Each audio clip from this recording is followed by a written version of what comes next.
Ahem. We've got to talk, Mr. Titan. You just told me to hush up. No, we've got to talk. We have something that we need to talk about today. Yes. Yes. About jobs. What, the jobs for the AI and robots? Yeah, we can talk about jobs. that. No, jobs for humans. No. Fuck. No, there's going to be no jobs for humans. Why not? Because AI and robots can do it all way better. Really? That is today's subject. Hey, that didn't do anything. I meant to do this. Yeah, we already did this. That's like the second time. That's today's subject. AI, and AI is taking your jobs. Dude. It's going to take them all, and it's going to take them quickly. Wrong subject. We are in the golden age now. So we're not going to work. Question. Why hire humans if machines can do it better? That's rhetorical because that's been like a constant question for like 3 centuries now. Well, it's not rhetorical because we can answer it. It's a really dumb move to hire humans when you can hire AI and robots. Now, there is going to be a learning curve. I will acquiesce to that. It's going to take them a while to get up to speed. Humans will be necessary until they're not. And I would guess that is 5 to 10, depending on the field or area. Within 2 or 3 years, the job that I do you won't have to do it. The AI will do it for you. Okay. So here's the rub. And I think one of the past shows, I used this example. Before factories came about, pants were made. They weren't made in factories. They were made, by humans. And you could only produce so many of them. And they probably cost a lot of money. People probably make their own pants. But there are people that made pants and sold them to you. And they cost a lot of money. But once the cotton gin came out, and once textile factories started coming out, they started churning out pants by the hundreds of thousands and millions now. And now we don't worry about that. Pants are just something you get when you need to do your job. It's okay. It's fine. Machines replaced humans there. Humans don't need to make pants anymore, and generally they don't. I mean, they might do it for fun, but they generally don't. But funny, there's lots more jobs out there besides making pants now.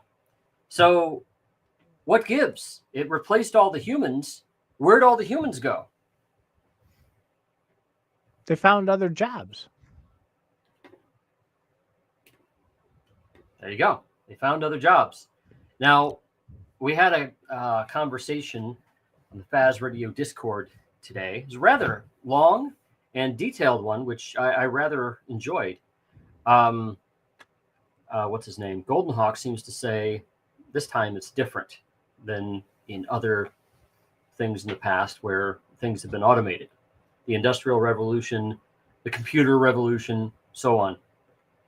He says it's different because apparently the projections are like up to 50% of humans can be out of a job in all sectors of the economy. And quickly.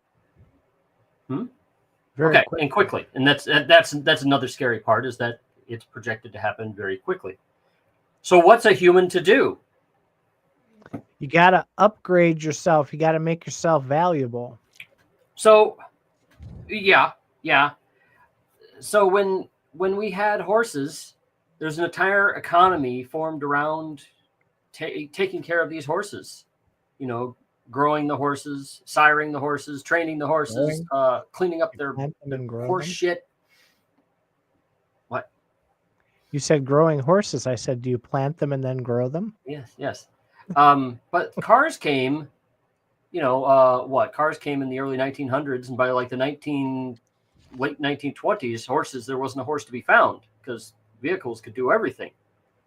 So obviously that entire horse economy went away and probably formed itself around cars, which is where our economy has been for about 100 years now. Henry Ford was very famously quoted as saying, if I'd asked the people what they wanted, they would have asked for faster horses. So you've got to remember that there's other people thinking outside the box, and they're going to make the changes that they want to make that will make things more efficient and better. So with this AI robotic revolution, it's coming fast. I mean, you've seen it. We've talked about it on the show, how quickly it's coming. You don't have much time to make yourself more valuable doing something that potentially staves off the first wave of those automations. I don't think it'll be adopted right away, right? Just because like in 2 years, if they have the ability to replace me, my company may choose not to do that for whatever reason. And there'll be companies that won't do that. There'll be other companies that will.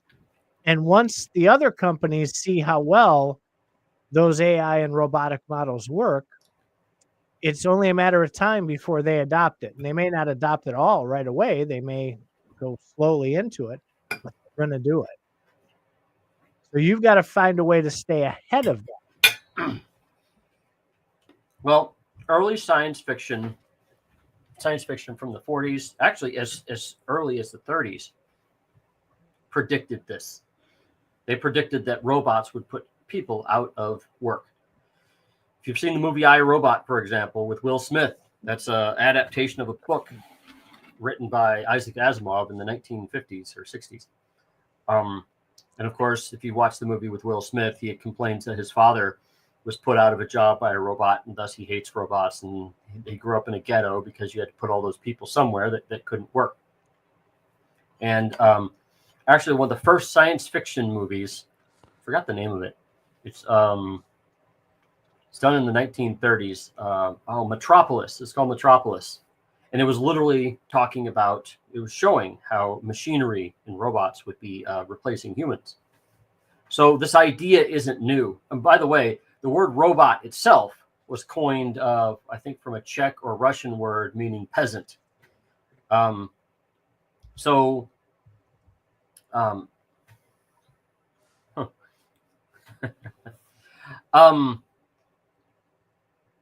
my thought is, what are humans going to do? What I think they're going to do is they're going to do the things that you don't want robots to do.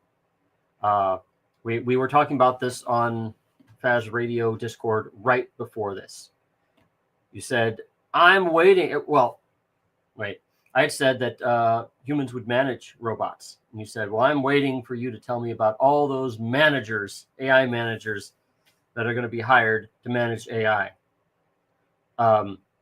Yeah. No, I want to know what they're going to manage. What you say that, oh, so many more managers will be needed when AI and robots happen. What are they going to manage? What do they have to manage about AI and robots? Humans aren't needed. If you need a manager, it's going to be an AI manager or a robot manager. You don't need human managers for anything. So, okay, what you're doing is you're taking what would seem to be the most fully developed part of AI technology, and you're dropping it into the conversation as if it is already completely fully developed. Yeah, in one sense, there would be they could manage themselves. All you need to do is say, I want you to build a house. Well, guess what? Humans are going to need to tell them where, why, what, how big, all sorts of things.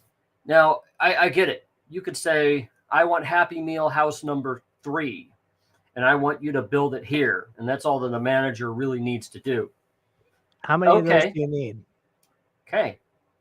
Now, what if these robots were building houses on Mars? Then you'd need a lot of fucking managers, wouldn't you? Because you'd be exponentially just cranking out those houses left and right. Now, what's funny is No. AI acts a lot like humans. You need people to check the AI work. Yeah, you can get other AI to check the AI work, but you're going to need somebody to manage that process. No, you don't. I know. Okay, wait a minute. I know what you're thinking. You can have AI manage that process as well. But at a certain point, you start losing the humans start losing control as to what they want, and you start doing. If you have AI manage everything, they're going to start doing what they want, and you're going to be fine with it. And you're worried about all these machines taking over humans. Here you are asking for it, demanding for machines to take over for humans. I don't need to demand anything. It will happen. And to back up a second to address your housing on Mars, right? You have one person that types in, talks to it, does whatever, and says, "Listen, we're gonna house 30,000 people in this sector on Mars. I want you to structure something to where everybody has 1,200 square feet. They have this, and this in the house. And I want you to build it as efficiently as possible so that the humans have access to this, and this." Done. It'll do it. One manager. You're missing an important part. I'm not. What? Yeah, Help you're me. missing the feedback part. So you build some houses. People go live in those houses, and they go, "Wow, I can't do X, Y, Z." Wow, they put the toilet in the fucking kitchen.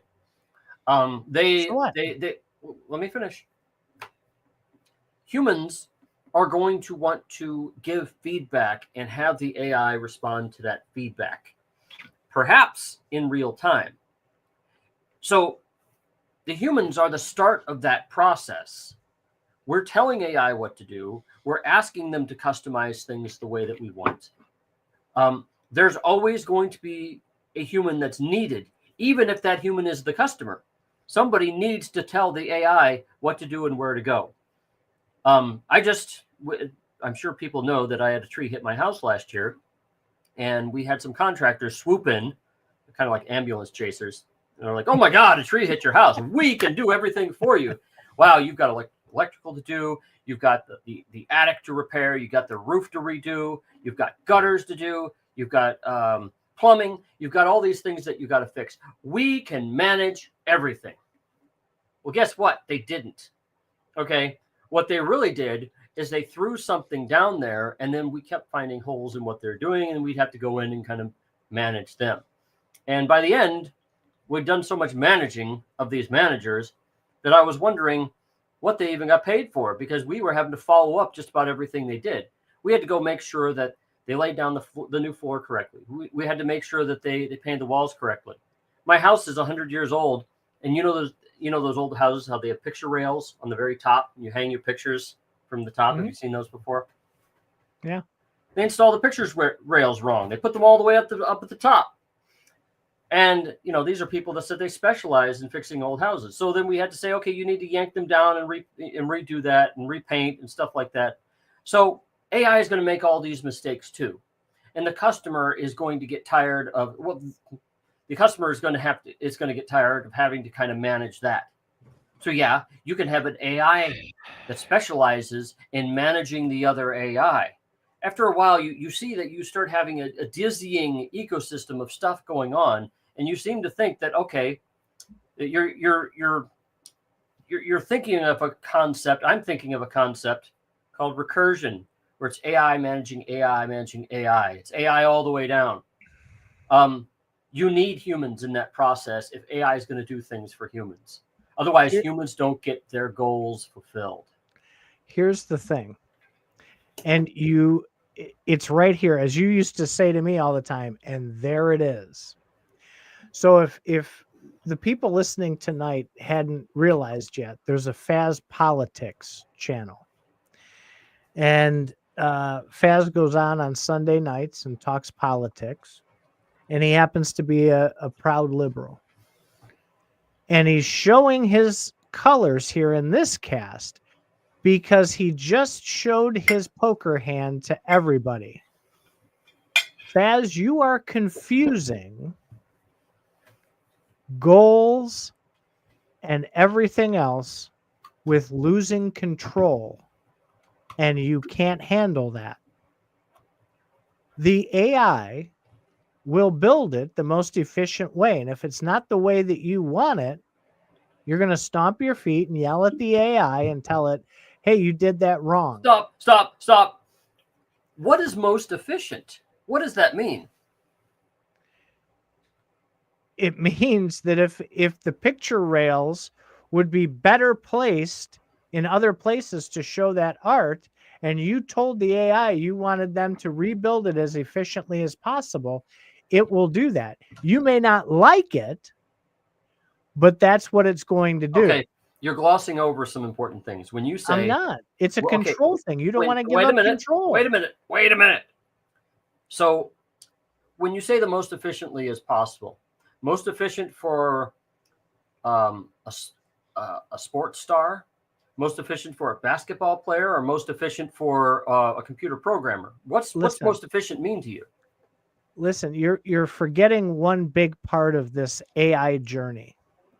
And that AI journey is if you're asking it to rebuild your home, it's going to interact back to you and ask you what you want. It's not just going to do whatever it wants to do. It'll ask you. Wait, you're making my point for me, and I think that's great. Okay, it's the feedback part that I'm talking about that is necessary.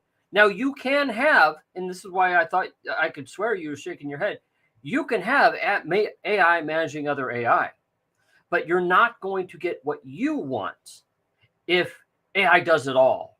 There is a top level of creativity and purpose that an AI isn't going to get. Now, if you asked the AI, I want you to build these 5 styles of houses on Mars, and I want you to randomize them and just build an entire city, you're going to get that.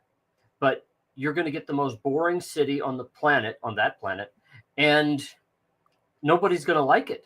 They're going to then want to pay AI to refurbish that house, to fix it up and do other things with it. You don't need to pay if you're a basketball star on Mars.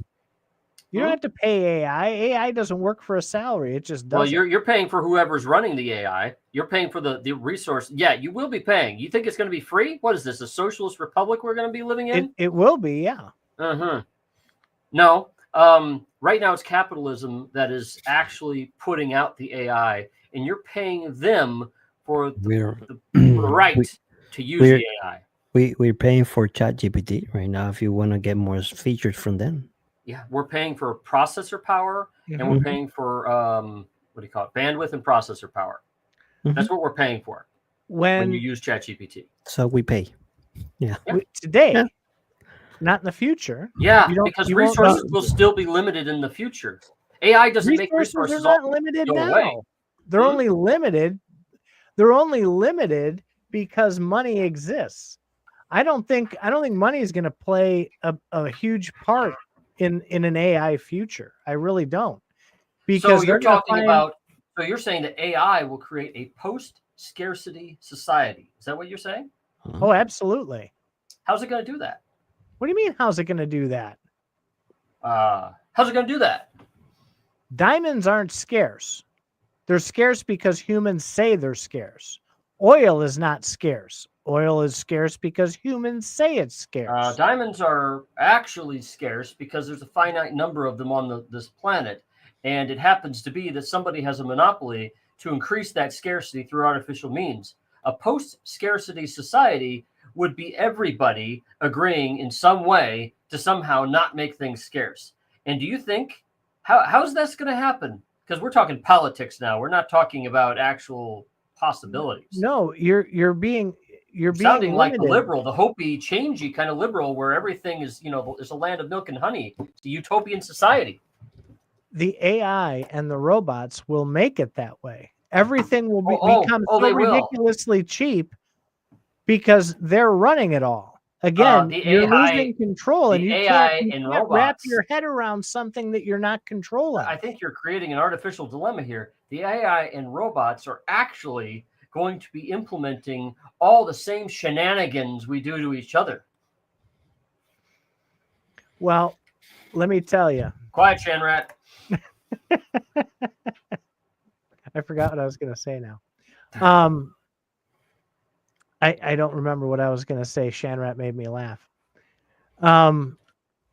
The ability for AI to manage all of that and to make the equipment, the process, the servers, there will be no ability based on financial means. That's what's keeping us in our little boxes. Okay, are what the you're financial throwing, means to what you're build throwing these. out there is an already completed loop of AI manufacturing and use and everything. That's not built yet. And once it No, gets but it'll be built, here very soon. you got to realize that while we're building all this, while we're connecting AI to everything else to make it so that AI can be the most useful as possible, we're going to be theorizing, hypothesizing, and dreaming up what comes later to make things better. And it's those jobs that we're going to be doing. So, okay. So I said before, AI is going to take upon bigger jobs that we can't do right now. That's why I brought Mars into the situation, because Mars is big. It's huge. And we can have AI connected to machinery, building stuff on its own. There's always going to be humans that need to tweak, to feedback, to do all sorts of stuff. Now, what you're talking about, I think, is an AI. If we're just talking about building houses, is an AI setup where it's gone through maybe 100 years of tweaking, where everything could be so automatic that it could just build houses on the entire planet, cover the planet with houses. Well, they're all going to look the same, and we don't need a human in there. Okay, that's great, but you know what? There's an infinite number of planets out there. There's asteroids that need to be mined. There's large planets like Jupiter with all sorts of resources that we can use. AI can grab those resources and do things, and those things are going to be hard. They're going to destroy a lot of robots doing it because those things will be dangerous. Our technology is going to have to catch up. There's always going to be a next level of stuff to do. We'll want to terraform planets. Do you think AI is going to be able to terraform Venus in a day? No, it's going to take it hundreds of years. And there's going to be a lot of tasks that it will need to do that humans will need to be part of. So right now, we are doing so little compared to what AI is capable of making, of enabling us to do. We just need to dream bigger. Your favorite word with every conversation we end up in is scaling, right? So as things scale up for AI and robotics, the less and less human intervention. I'm not arguing with you that humans will be necessary. What I'm saying is that today, of the 326 million or so people in the United States, I mean, we really don't know the real number, right? Because there's so many illegals in here, we lost count. But we're going to go with 326 million. Of that, let's say 200 million are workers. Of that 200 million workers, as AI continues to go and go and go and go, that 200 million is going to be shrinking at the same rate that AI is growing. So eventually, very quickly, I think, you're going to end up with needing maybe 5 million people. Okay, I'll give you that. Numbers there. I'm already just going over my head because apparently you know these numbers off the top of your head, where I don't even think Sam of OpenAI could know these numbers. I'm not trying to be a smartass here, and you are. I'm trying to tell you that I think you're making up numbers. Yes, of course you're making up numbers because that's the reality of it.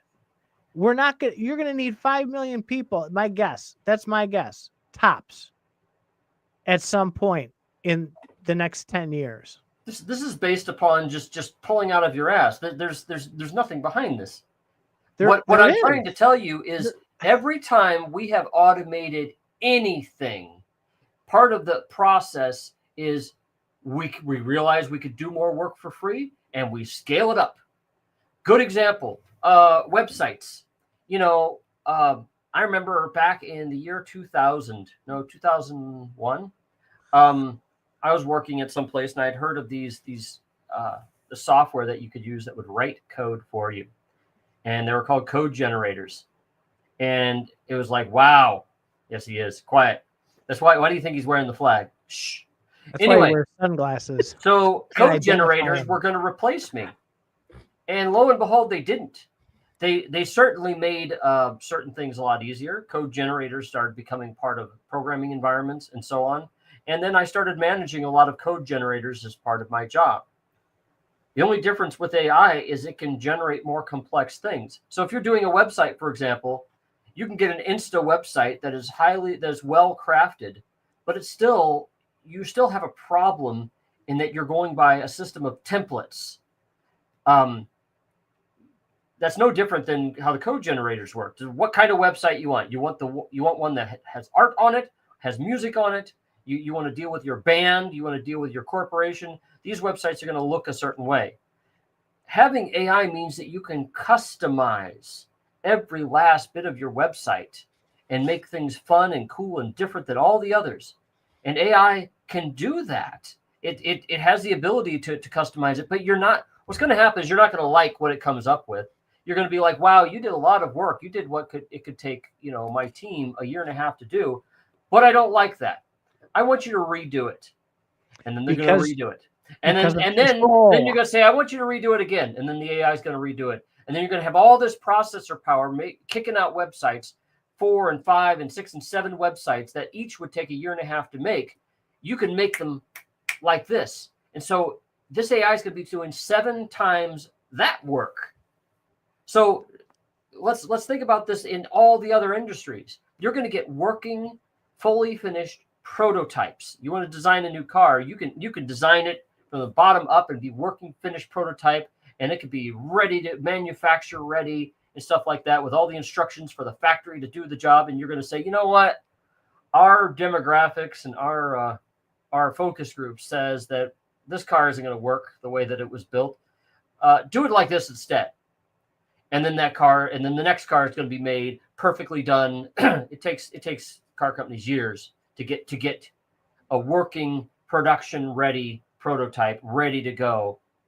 So you're going to see AI doing a buttload of, I'll just say it's unnecessary work because we have goals. We want to make choices. And just like you said, 7 times less people. Oh, that's again, this is going to happen for each person out there. You're going to need more managers. You don't. Yeah, we have There's 7 nothing billion to manage. people on this planet right now. How many of them are actively, think about how many people we have in the United States, like 500 million. No, we don't. I gave you the number. 325 million was the latest number. We have 7 billion. We have orders of magnitude larger number of people on this earth than we have in the United States. And the United States has been doing things for the whole planet. Just wait. AI can enable each of those 7 billion people out there to be much more fully actualized and useful. It's from 1984. You'll be useful. It depends on how you do it. Okay. And this is where politics are going to come in, and they're all going to want to do things differently. Just like we live better, more like kings than the kings did, in the Middle Ages. Each of us do. But what's going to happen in the future is each human is going to live like, I don't know, all the most richest people on this planet live right now. Everybody's going to have rockets. Everybody's going to have, social media networks and stuff like that. Everybody's going to have all the things that all the rich people have in this world. Yachts, spaceships, whatever. And then we're going to go, and we're going to go and start settling other planets with that stuff. We will just dream bigger. That's it. I am 1,000% sure that is what humans are going to do. That's what we do. That's how life works. I'll be back. I have to do something really quick. Talk amongst yourselves. I'll give you a And subject. AI. you'll still only need, of that 7 billion, you'll still only need 1% of them to make those things happen. I think people, and I'm sorry, but I do believe that Faz has that moniker stuck. He can't stand losing control. And humans, that they're more afraid of losing control than they are anything else. And that's where you've got to overcome that. You've got to adapt. Humans are driven to adapt. And so you have to adapt to your surroundings, and you play by the rules of the surroundings that you're in. That's how you succeed. So when AI starts taking those jobs, and I guarantee you they will, and if not, it will, like I said, as exponentially as AI grows, as exponentially humans will be less necessary. It's a balance game. It goes both ways. You're going to have to figure out how to fit in and find something to do inside there. And the ironic part of it is that you'll use AI to help you figure out how to become more valuable in that situation. And eventually it will happen that way, you know. If you need to think this way, let's say we're gonna live, or we start seeing the age of the AI world, right?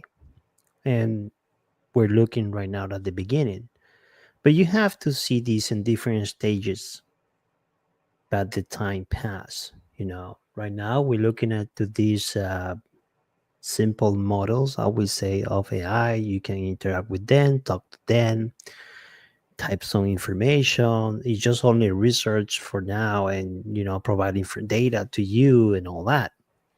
So then AI is going to move at some point that they're going to have mechanical bodies, and they're going to do, then they will be introduced to do hard work, you know. But you have to think in that will be happening in different stages of the AI world, you know. And obviously, as you say, and you just mentioned it, that human will be adapting to those different stages of the AI era. You know, that's the way it's gonna happen. Very slowly. Maybe the technology is moving. Obviously, technology is moving more faster than us, and people still, society is still a lot of education as far AI and the AI world, or whatever you want to call it. But it will move from different stages. And the way the technology continue growing and moving and getting more advanced and everything, humans will be adapting to different kinds of AI. So yes, at the beginning, I believe so. The humans will be still needed to kind of work together with AI, and probably will continue fixing stuff for the AI. But at some point in a utopia, in a very advanced world, um, obviously at the end, I believe that at the end of this uh, amazing dream of having AI doing all the work for us, people will probably have more freedom to enjoy what we really wants to do, but that's in a very, very, advanced stage of the AI. That's it. You just That's it. solved it. You That's it. solved it, Zorro. He just said what I said. Back 25,000 years ago, AI took away all of the work for the people on the planet. They got bored. They didn't have anything to do, so they built the pyramids. You just solved it, Zorro. Wait. Just hold on. Just can you repeat Think about that again? that I'm for a sorry, I minute. was paying attention. No, just go ahead. Go ahead. do you think that might be a possibility, that people, there was Going, such I'm an sorry. advanced technology, people Go, got bored and built some pyramids? well, that if we're going back to that type of history of the world and human beings, we still don't have a clear answer to that. It seems to be maybe the possibility that back in that time, probably um, there was another, maybe more advanced, I would say, humans in that time. But uh, I, I, that thing is not clear to me, to be honest to you. Maybe It's that's the not leap. clear at all. Okay, can I Probably they comment have here? some. Probably back on that time we had some methods that human were using, Can or it's too much going off in that. okay, I gotta say something here, because this is part of this creativity is why we need humans in the process, because just coming up with some such far-fetched stories, in my opinion, is not something that AI can do without being trained upon humans. Also, we seem to really underestimate prehistoric man. As far as we can tell, it's becoming obvious that prehistoric men 25,000 years ago had the same brains that we have now, and they were capable of some really complicated shit. They invented mathematical systems, and they invented processes, and then they scaled them up, and then they Mhm. did things like build the pyramids. People also, there's also technology back then was a lot more associated with religion back in Egyptian times. For example, the Egyptian pharaohs had this neat device where they had these huge stone doors. The pharaoh would be sitting in the main throne room, and they had these huge stone doors, and they would open automatically when people stepped in front of them. And what it was they just had weights inside the walls that they just pulled out a little lever, and then the weights fell down and the doors went open. And so a lot of technology that we have right now is based upon simple shit like that makes people look awesome. We knew where all the stars moved. We had a concept of how things worked, that in the local universe around us. Um, but a lot of that stuff was stifled by religion, and it was not propagated out to the people. What's the most interesting about our time period is in the last 100, 200 years, we have scaled up the concept of educating every person out there. People didn't go to school back in ancient Egypt. They got up and they learned how to work. If they're working on pyramids, you woke up and every morning and you worked on pyramids. You didn't go to Maybe school and learn how to do other things. That was for rich right, people or the witch doctors. right. I think, and you mentioned something very important, very special word you just mentioned. And people maybe have more creativity back then, or a different way to use creativity back then. You don't know that. We don't know that. Probably they were using resources from Earth, from the world, in a different methods and different way. Probably something happened where we're not doing the same thing, but like Fast say, there's a lot of stuff that modern technologies we copy from them, and we understand their methods, whatever they left in the world. Uh, Creativity, you have to remember this. The most complex, let's gonna call it this way, I'm gonna call it machine. The most complex machine in today's world is our brain, still our brain. um and the power of having imagination of create things, and you can imagine a lot of stuff in your mind, in your brain. Probably stuff that you will never be able to actually create it, but you still have it in your brain.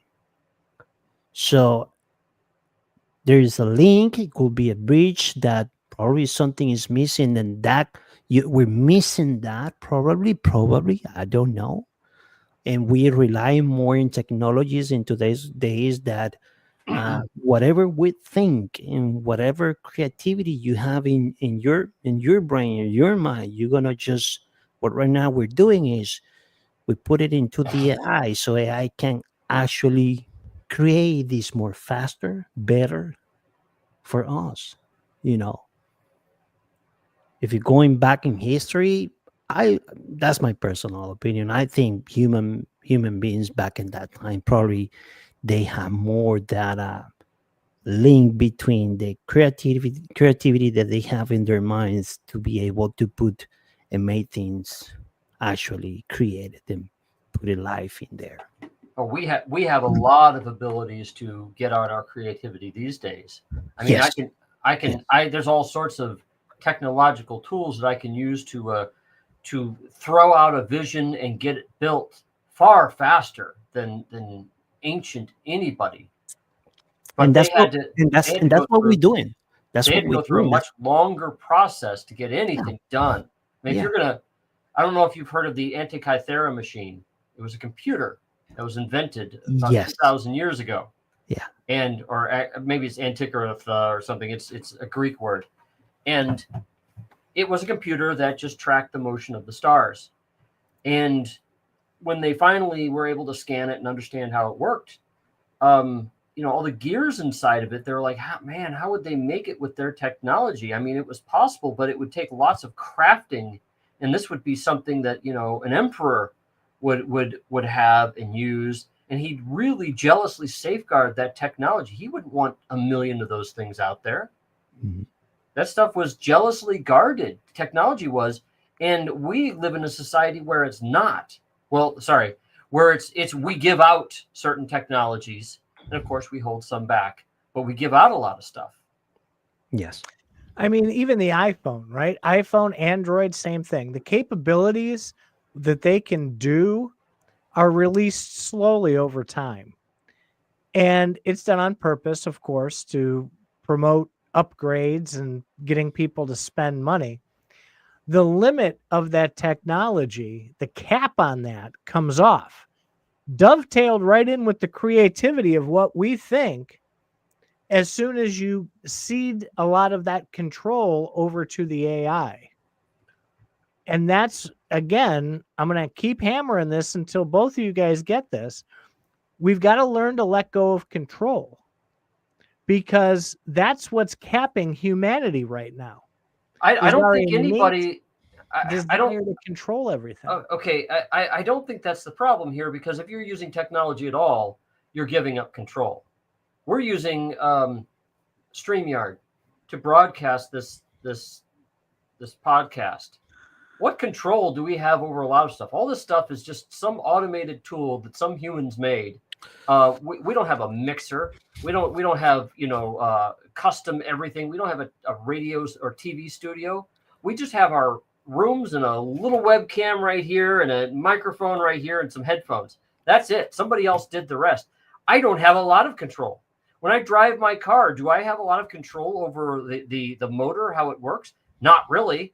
I'm a computer programmer. I don't work on cars. There's so many things I don't have control over in this world. I have no problem giving control to an AI. So what's this control you speak of? The cap on technology. Cap. As a human, not you personally, I'm talking you collectively. The ability to let that creativity out and to advance technology. We can run cars on water if we wanted to. You can do it. You can run cars on hydrogen. But they don't. Not exactly. Not exactly. No. No. Let's leave the claims to the politics show, because we're not going to get very far if we start throwing claims out there. Let's talk about stuff we agree upon. I'm trying to give you examples of what I'm talking about, because because right now, like Why don't we you have- just say that we can design cars more efficiently than they currently are? That would work better. No, what I'm saying is that the cap on technology is there because of humans and of greed. And Okay, I'm in trying agreement to with help that. you and Zorro make your point is what I'm trying to do. And to be able to get that technology to those higher levels that we have creatively thought about in our brains, you have to take that cap off. And that cap is created by humans and by money. So when you eliminate that, That's not what going to go solves away. the problem. You're not going to eliminate that. That's a I- post-scarcity No, society. he's speaking on general, but I understand your point, and I perfectly understand your point, and I think at some point you have a good point in there. You have you just say something very important, but I'm gonna put it this way. Yes, we're still in governments and private technologies companies and all that. They somehow they control that. They try to put control on the technology and moving little by little. But the the the, the simple reason of that, um, Titan, is because at the same time they know that society is not learning as fast as the technology is growing. So they have to release little by little technology because let's gonna be honest, probably you Fast or you Titan, you're way better informed of technology right now from a big group of people. You have to understand that this society right now is not going as fast as the technologies is growing. Society Yes, right now is yes, still going way behind to learn stuff. yes. In fact, That- humans cannot right now mentally and socially keep up with technology. There are so many technologies we could have right now, but you know what we do? We get angry and we say that they're taking jobs, and then we say that they're eroding our society and stuff like that. So if you're worried about technology, if you're saying AI is going to take all the jobs overnight, imagine the riots that are going to happen when you you're have gonna most people out of work. Okay, you're gonna create you know big what they're going to issues. do. Think about what the Luddites did. They destroyed the machinery because they didn't have work, or that they feared it. Actually, it was that they feared. And the whole point is, if so many people, if you have so many idle hands, that's dangerous, and they're going to destroy the things that are being made. They're going to find out how the AI is doing the job, and then they're going to destroy the root of the problem, and then you're going to have to deal with them. Unless you want No, a million RoboCops out there stopping people, which what has our society really become at that point? and that's You think why everybody's going to be law abiding? and that's why Titan point of yes, they control the technology. That's one of the reasons they have to let it go little by little. As at the same time, society is This understanding this is what this you is why I have said out that there. human managers are going to be required for lots of steps. We're not going to just let AI print a whole new planet's worth of houses on Earth or on Mars. We are going to want to be part of that process, and we're going to want to do things differently. That's how, I mean, there's so many things that companies that go out of business can actually do. They can do very efficient, but other companies do things neater or cooler or more updated or better. Um, why do companies go out of business? It's because we have preferences. It's because we have different goals. That's going to be fully adaptable, though. Adaptable. How? The AI, the robots, the manufacturing, everything will be adaptable almost instantly. Who's going to pay for this adaptability? Because it's going to take resources. You lost me. I'm sorry. Okay, so let's just say I'm going to go back to printing houses. Let's just say printing cars. So AI gets it to the point where I can custom build a car just by talking it through on a prompt. And maybe I'll get some pictures, maybe I'll get some prototypes, and maybe it'll take me half an hour to build the car I really want. Great. So where's all the metal coming from? The other robots are going to bring that metal that you specified into the plant. Okay. So it's robots possible. are going to be subject to all sorts of supply and demand as well. Okay. So if you can point the robots to a mine with a lot of metal in it, they will strip that mine clean of metal, and then you're going to have to find a mine somewhere else, which might be deeper, might be in a more rugged part of the earth. It might be harder to get to. It will require a different kind of mining to get to. Now, you could take this to a better degree and just say, well, forget the earth because mining can get too difficult. So let's just say we're mining asteroids for metal because that's the easiest. You just have these things automatically duplicate themselves and come up with all the metal, and then they somehow get it to the earth and they print out your car for you or your spaceship. And okay, you'll run out of asteroids eventually. In fact, you'll have different types of asteroids. You'll have production delays. You'll have all sorts of things that happen to humans right now.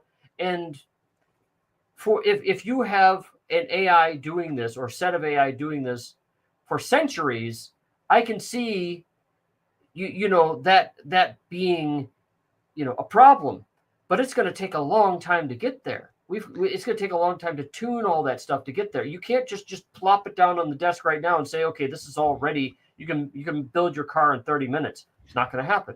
Well, not now. You're keeping the human element into this, using your build a car thing. What AI was built to serve. Can I finish? So it's going to anticipate ahead of time demand for those things, and it's not going step by step like humans do. Oh, there's a demand for this type of aluminum. So now I'm going to contact the other AI and see where I can source that. And then they're going to contact the source to ship system. it. You're talking about a fully mature system, not one that just starts. It's going to be like this, and it's going to be anticipating those things. It's not happening right now. It's not mature yet. Not now. No. It's but in 5 a long time. 10 years? No. It's not. A mature system takes far longer than 10 years when you're scaling up.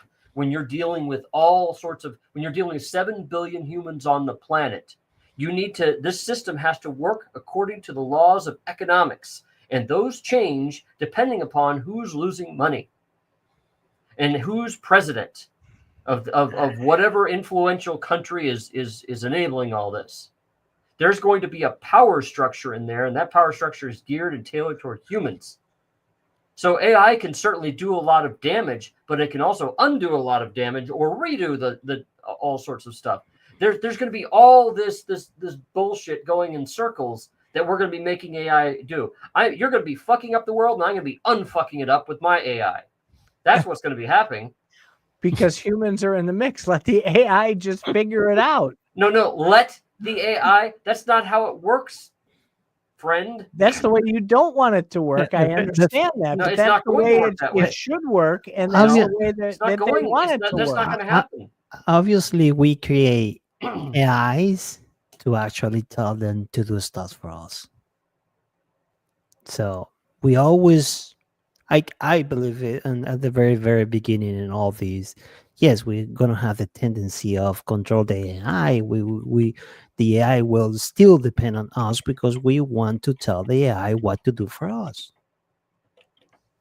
We want to, right? Yes, and eventually, but you don't have to. You can allow the AI to do all that for you. That's when you start getting more trust in the technology, and then you allow little by little the technology to take over. Humans don't want other humans to choose for them. Okay. Agree. Well, the whole concept in the United States of life, liberty, and the pursuit of happiness. My pursuit of happiness is different from yours, and I don't want the AI solving problems its way. I want it solving it my way.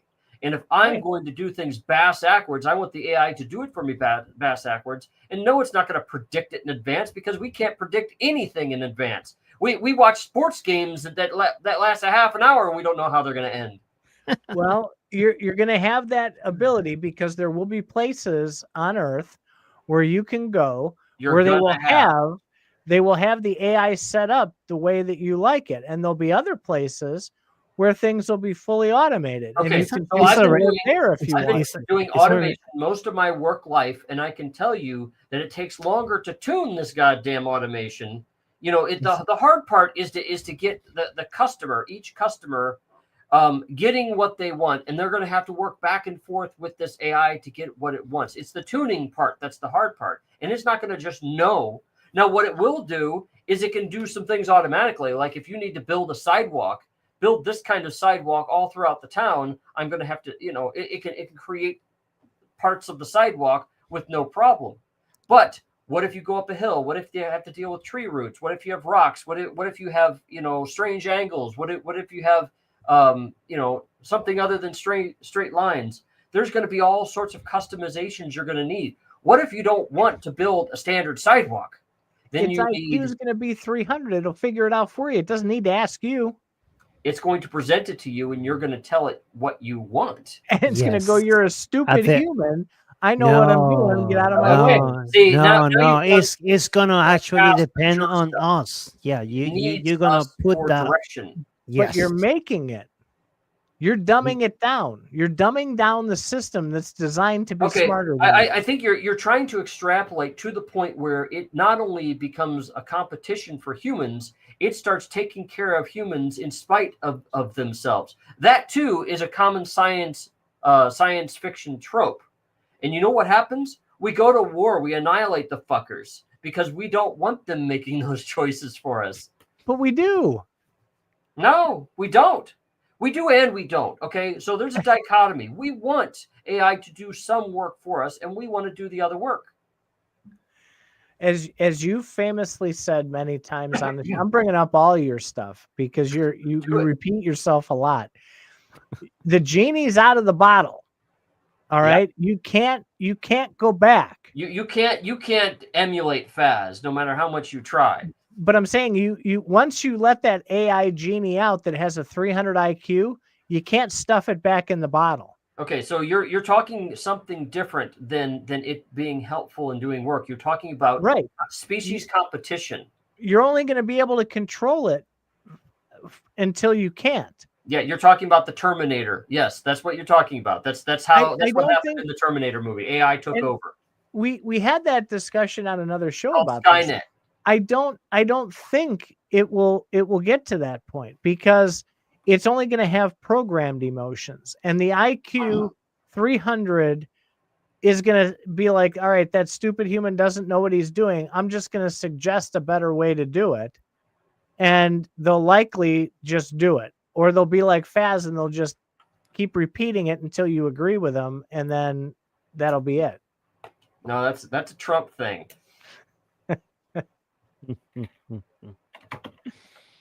Okay. So it's going to issue executive orders? Shanrad here says Fazless radio has a certain amount of appeal. No, so we can make an AI right now that can emulate Faz probably better than Faz himself. And you can customize your Faz to be liberal, to be conservative, to be a radical anarchist. You can get any kind of Faz you want. Why the fuck watch the regular Faz if you could make your own Faz? And you know what? AI will entertain you, and you're going to like it. Okay, Well, so what's most likely going to happen, honestly, is AI knows that we are some xenophobic motherfuckers. That's a cool looking Faz there. AI knows that we're xenophobic motherfuckers, and what they're going to do is they're going to be harmless. They're going to stay harmless, and they're going to serve us, and they're going to do exactly what we want, and that's the way to control us. But the genie will be out of the bottle. That is the gene. Well, right, and it will only conform until it doesn't.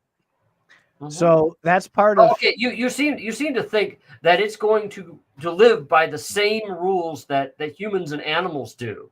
No, that's what I'm suggesting. That's what you are talking about, where you're saying we're just going to control it and tell it what we want forever and ever and ever. So help it be. The way I don't think that's going to be the case.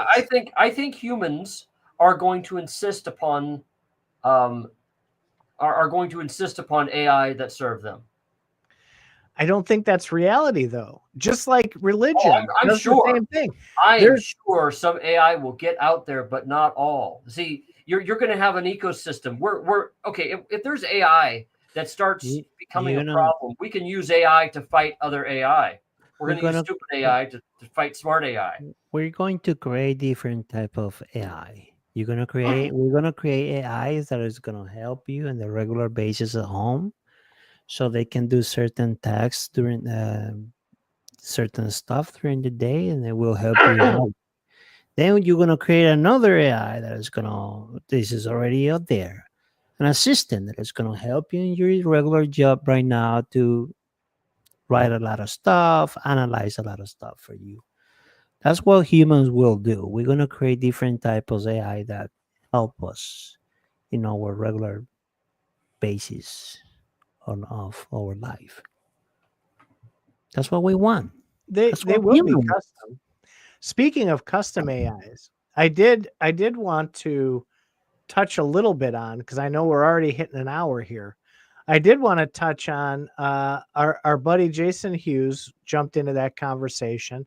For those of you who don't know Mr. Hughes, he is a former person who coded the Mirandus game from Gala, and has recently created his own gaming platform. And we interviewed him here not very long ago. He's a fantastic guy. He jumped into the conversation because he is very versed in AI, loves it, like we do.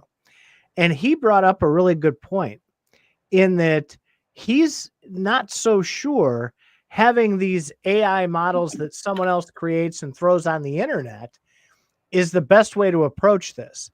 His take is he wants those right on your computer, local LLMs that are right here that you can customize your way.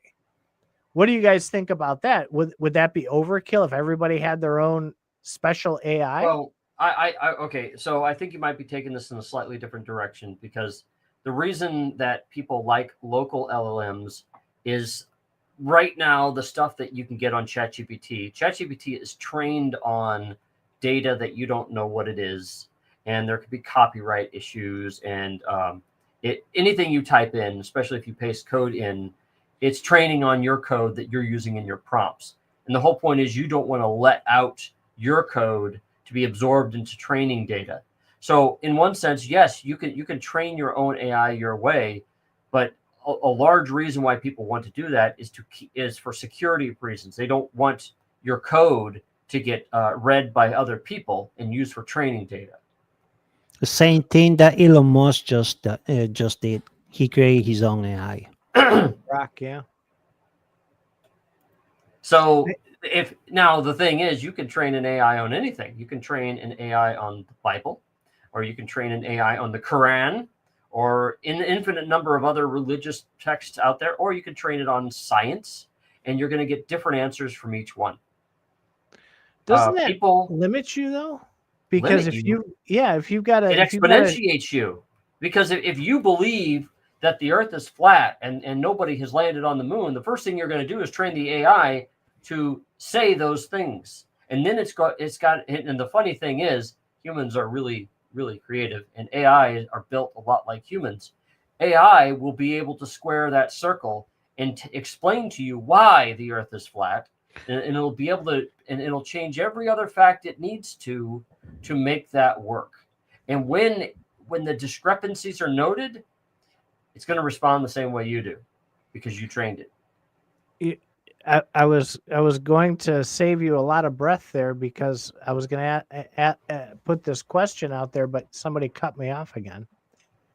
If you have a local LLM that you train on just the data that you do, it's eventually going to have to get information from an outside source to teach you, using your flat Earth example, that the Earth is round, because it won't know that unless it goes to get somebody else's information.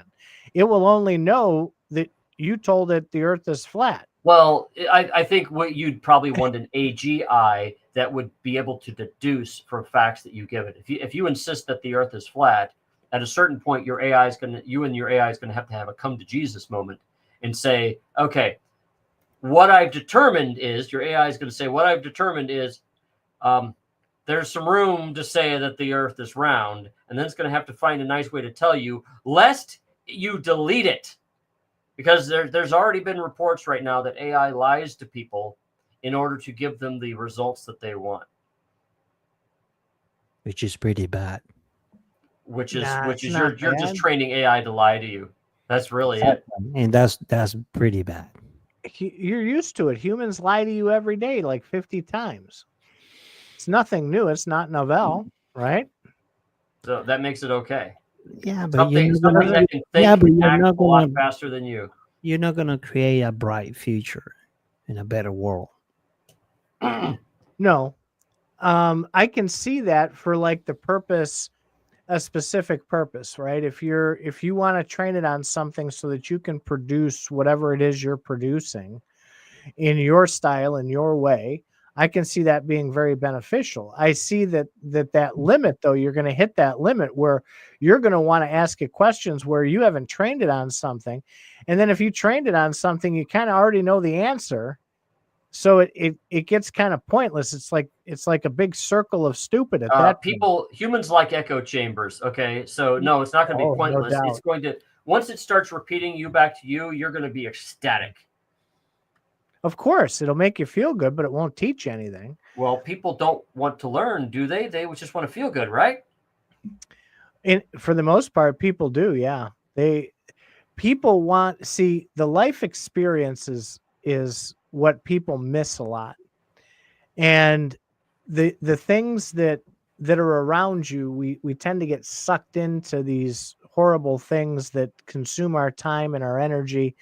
And you want to get as much life experience. There's a lot of people out there that love government for the reason that they don't have to think about any of that stuff. They just say, okay, let daddy take care of it. I'm focused on my Beanie Baby collection. With AI, it can help you open your world up to discover new things.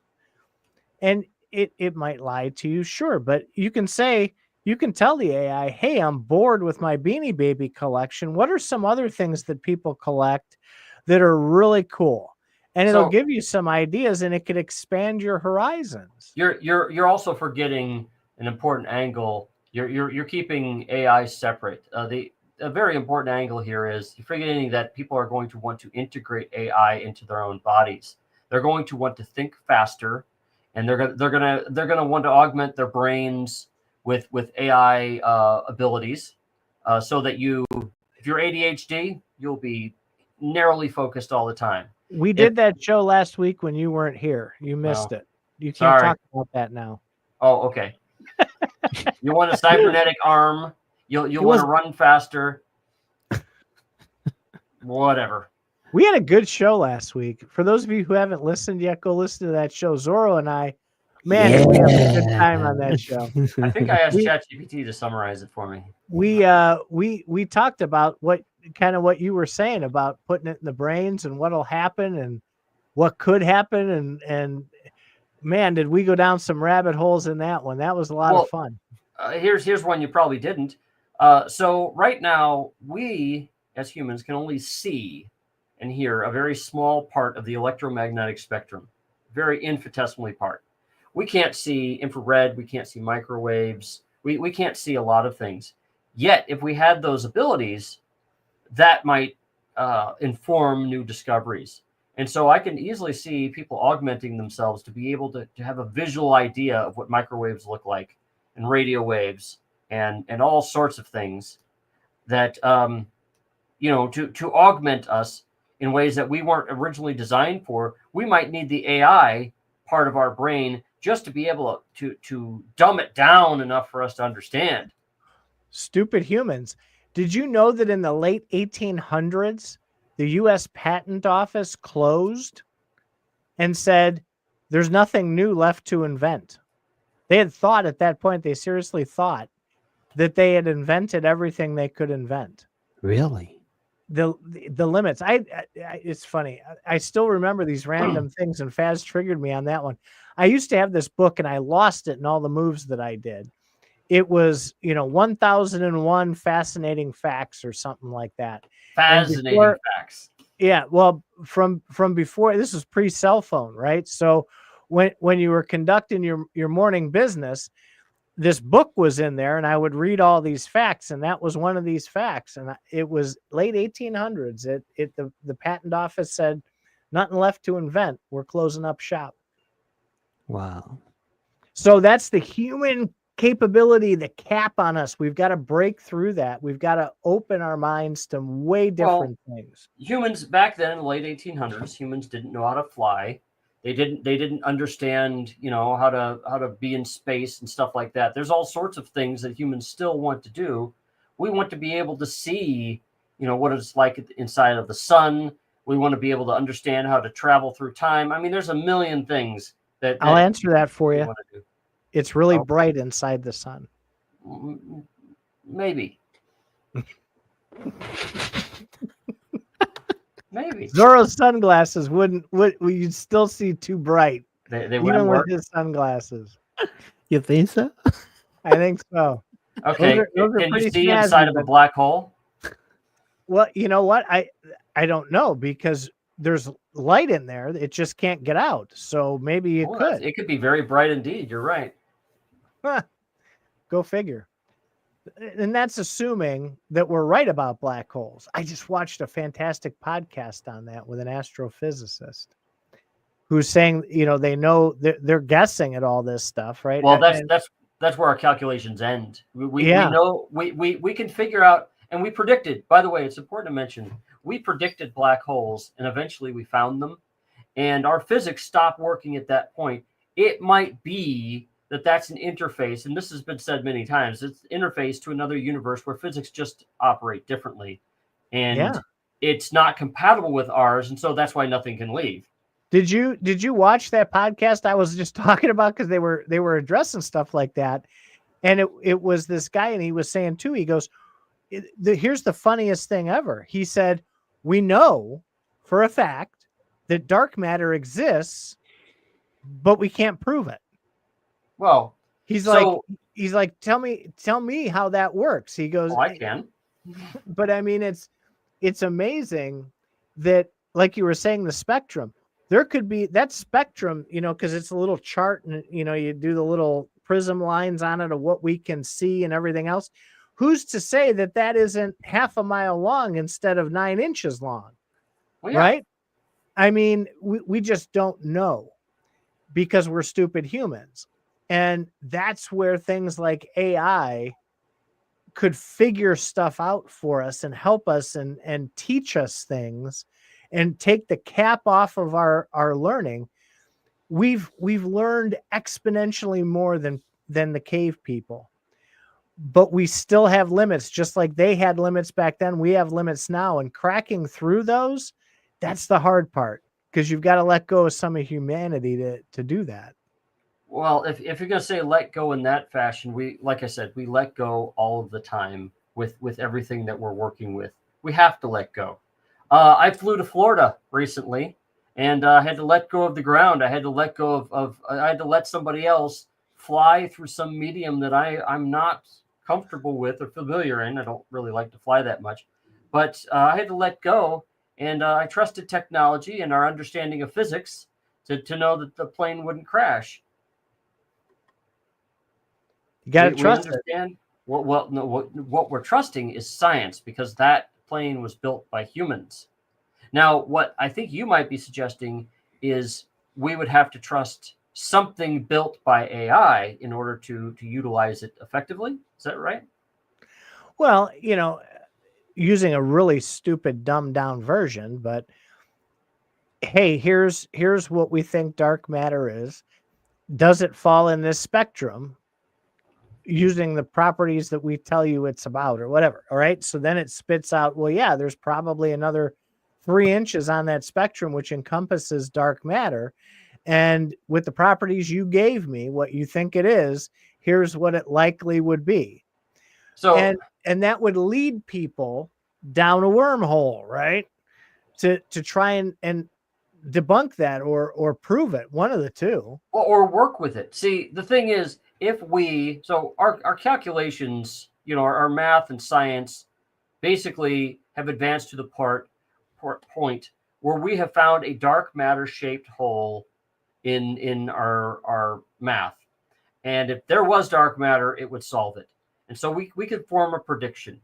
Now, if we're actually able to prove dark matter in a way that you and a lot of other people are comfortable with, and we can manipulate dark matter, that alone is going to teach us all sorts of stuff. Predicting its existence is one thing. Actually working with it's another. And, just like we predicted the quantum world, we're now inventing quantum computers, and we're able to harness things called qubits. We're actually able to manipulate the quantum world with our tools. That creates a different kind of computer than we've ever conceived of before. Not just ones and zeros.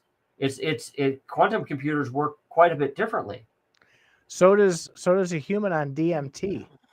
If you take DMT and look into a laser, you can see the code of how we're all created. Okay, we're leaving strange claims off of this. You were going someplace cool with the DMT, but DMT just deranges the brain in a way that we don't know how things are connecting.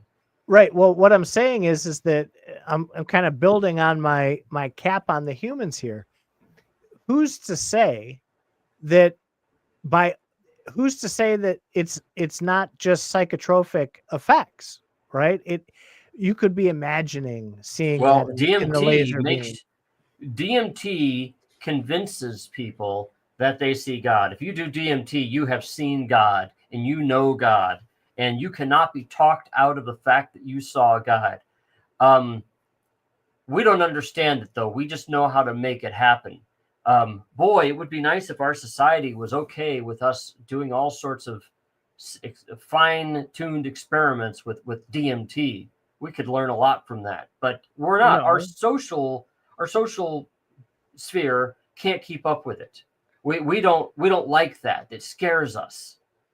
You're conflating and putting words in my mouth again. I'm not saying that that's possible. I'm just riffing off of what you're saying. Yeah, I'm saying that we don't know. Does DMT activate something in your brain that is supposed to be there and shows you the truth, or is it just a psychotropic effect of like when you're drunk and don't remember falling down the stairs? Well, be careful with that. Be careful with that.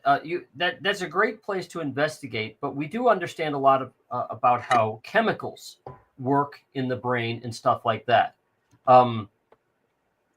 What I don't want to do is start speculating about things that we already know about. For example, you have said the same things about you've got to open your mind and think about the world, that the world could be flat. Well, I would have to say from a certain point of view, it could be. If you manufacture a certain point of view. Well, the same thing goes with DMT. Maybe it's connecting you to God. Maybe if you mix certain chemicals together, you will have a window which to perceive God through. But then the problem becomes, what are the tests? What test would you use that would prove God? Well, first you got to define God, and God is undefinable by definition. So I'll bite on this rabbit hole with a quick story, because it's definitely possible, this other realm that you talk about. We all know from my ramblings on here that my wife does the ghost hunting and all that stuff, right? So she has this supernatural thing that she does. And it's a very sad story. We were at her grandmother's house, which was her childhood home. And right around the corner was my wife's best friend growing up.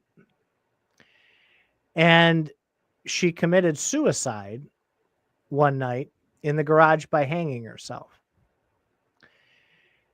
And we didn't know it at the time because the ambulances weren't coming or anything yet. But there was 5 or 6 of us of her family, and we were all in the living room.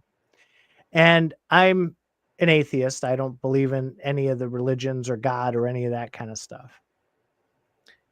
I was the only one in the room who suddenly didn't whip their head around to the door at the same time. And they all swore that the doorbell went off. And about 5 minutes later, an ambulance came down the road, fire trucks, everything. And we discovered at that point that she had killed herself in the garage. And of course, while you were there. Yeah. Not that house's garage, her own garage around the corner. Okay. So that was, according to them, that was Beth coming by, ringing the doorbell when she died. They all swore they heard it all at the same time. It wasn't like one person said it. They all literally, and I didn't hear shit. I'm like, what are you talking about? Right. So using that realm theory that you talked about, it opened my mind at that point to say, is it possible that people who do have that belief have something activated in their brain that connects them to that spirit world, that maybe it does exist, that spirit world might exist, but only the people who believe in it activate that in their brain and are able to interact with it? Does that make sense? Did I get that? Yeah. I like the idea of a spirit world. I like the idea of life after death. Everybody does. The science part of me says, how do you define it? And that's the problem, is God and the spirit world and the other side doesn't have a real definition. And because of that, you can't test for it. And what you do is you start relying upon unprovable assertions. Now, what you stated actually was a situation where everybody appeared to hear something. And so at least that's testable. That's an observation, right? That you can correlate. But I would warn you that just because they heard a doorbell doesn't mean that the reason that they hypothesize for the doorbell ringing is the right one. Right. And like I said, maybe I'm just deaf. I was deaf back then. I don't know, but I'm saying that was something that at least opened my mind a little bit to, hey, maybe they're onto something here with this. I'm not saying that's what it was. I'm not trying to assert that. Just to be clear, I'm saying there could be other realms that your mind can enter. I do believe that. Totally. I like that. The problem that I have with the other realms concept is when people start telling you what's in those realms. It's okay to hypothesize about what's in the realms, but when then people start telling you this is what happens, I know that Aunt Frida visited me, and I know this whatever. It's like you can't go further with that. I have a feeling, if that is possible, that we could detect things. We just don't know how to tune it. And so we can come up with all random shit. How do you know it's your dog not visiting you and not your Aunt Frida? I mean, you don't. Yeah. So no, and that's what I mean. Like Aunt Frida, felt like Aunt Frida. It's about the beliefs, and sometimes science can help with that. Other times it can't. Well, I think once we start implementing cybernetic brain implants, you're going to start answering that question, being able to answer the question whether all those people heard a doorbell and you didn't. Well, that's what Zorro and I were talking about. Could they program that in there that you're going to suddenly then believe in God? Because they want to inject that this way. Well, that's going to be the danger. Believe. Once you start interfacing with the brain, then of course you have the ability to control the brain. So yeah, that's going to be the bad side. The good side is what you can be modified to do. The bad side is what they can what other people can surreptitiously modify you to do. I will bet that FazRadio listeners will absolutely pay a subscription to their Neuralink to get my thoughts in their head. I think that would drive them insane. And Reaper says we need another UFO to land so we can get the technology to see inside of Titan's brain. Well, Golden Hawk was talking about the patent. I put that up a little bit earlier. I don't know what the word acrophilo means. Apocryphal. So, yeah, what does that mean? I don't know the exact definition, but I'd say I don't know. It's something that everybody used to like define a seminal event or something. Oh, yeah, It's he's called a saying seminal maybe it wasn't so. He's already at AI level 300 IQ. That guy, he's too smart for me sometimes, and using too big of words. The words that none of us knows. Apocryphal means made up. Well, why was it in a book of 1,001 facts then? Did they make up the facts? That's going to destroy me, Golden Hawk. I read that book cover to cover like 12 times. I took it all as fact because it said so. My life is ruined. Don't ruin my life, Golden Hawk.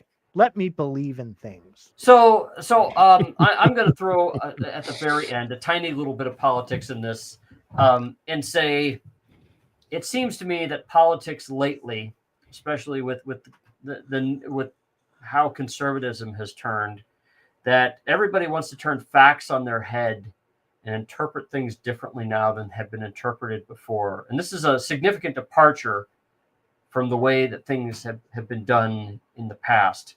There's always been some modification of the facts, but it seems that nowadays, with our new president and so on, I'd say new conservatism, that people want to take facts and totally flip them and proceed with a new interpretation and understanding. And that can be good and that could be bad, but I think it's going to be random. I don't think people are going to be able to predict what happens next. Big rabbit hole, Faz, because we'll argue on this again. Well, we are going to have a Faz politics. Facts are subject to interpretation. What one person thinks is a fact, another person may not. Unless it is testable and reproducible. Actually, just reproducible, not testable. If it's reproducible, which would include testable, then a fact is a fact. Unless you're talking about quantum physics, and then it's all off the table again. But that's different than how people like to talk about social facts. I think social facts are whatever you say can be interpreted in a dozen ways. But if you're talking about how do you make a fire, how does a plane fly, and stuff like that, it's pretty well understood. And you can't just all of a sudden have another fact. Some facts are facts, yes. But a lot of it is subject to interpretation. Well, there's this line. There's this fuzzy line between social facts and scientific facts that people want to move around, that I have a problem with. That's all. It's where the line is. Yeah. I mean, well, and okay, I'm not going to go down the rabbit hole because we'll be on here for 3 hours. But I will partially agree with you on that. Well, we've come a long way. So what I think is really making this show a bit better is the fact that there are some things that we're not going to agree upon because honestly, they would take their own shows. And I think as long as we can find ways to work with each other, things get more fun to talk about. It's not about winning. No, I do think that all of us have a problem with getting so excited we just talk over the other person. But I personally don't want to win a conversation. I want to learn from the conversation. He wants to win everything. I'm in shock right now. Anyway, we are going to have a Faz Politics on Sunday. It'll be broadcasted on Twitter, but I don't think it has its own YouTube channel because I've been told that it should be separate. We're going to be talking about some of Donald Trump's executive orders, and what they could mean, and how will society be changed, and how's society been going? Is it the right thing to do? All sorts of things. About what topic? Tell them, Faz. Oh, okay. Well, I was really into the deporting executive order. There's a lot to go. In fact, we were talking about this in our own private channel before here, but that wasn't to me as interesting as the gender executive order, where the White House has observed, well, chooses to observe that there's only two genders. Leave the intersex people out of it, by the way. Those people are fucked. The people with a single X chromosome or XXY, not part of that executive order. They're not recognized at all. But there's some interesting angles, dilemmas, and social issues that stem from that. That I think that we need to talk about in a helpful way. I think we need to talk about this in a way that we don't end up hating each other, that we're building on each other. That's why I invented the show, is I want to do politics a bit different. Who are you pointing at? No, just something flying around here.